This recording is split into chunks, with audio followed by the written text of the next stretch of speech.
महायुती म्हणून आम्ही ज्यावेळेस एकत्रित लढायचं ठरलं त्याच दिवशी विजय आमचा निश्चित झाला आणि खऱ्या अर्थानं महायुती ही महाराष्ट्रात झाली।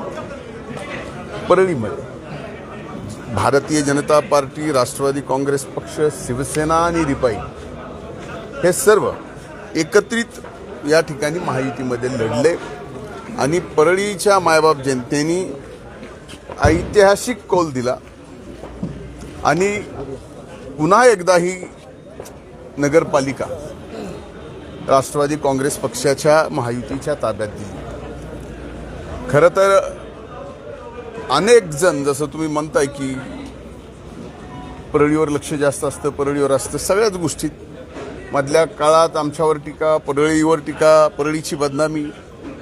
अनेक जण मला म्हणायचं की याचं उत्तर कशातनं द्यायचं, तर लोकशाहीमध्ये याचं उत्तर फक्त निवडणुकीच्या निकालातून द्यायचं असतं आणि ते निवडणुकीच्या निकालातून परळी नगर परिषदेच्या अतिशय चोख उत्तर ज्यांनी आरोप केले या परळीवर त्यांच्या मुखी चांगली चपराक बसलेली आहे।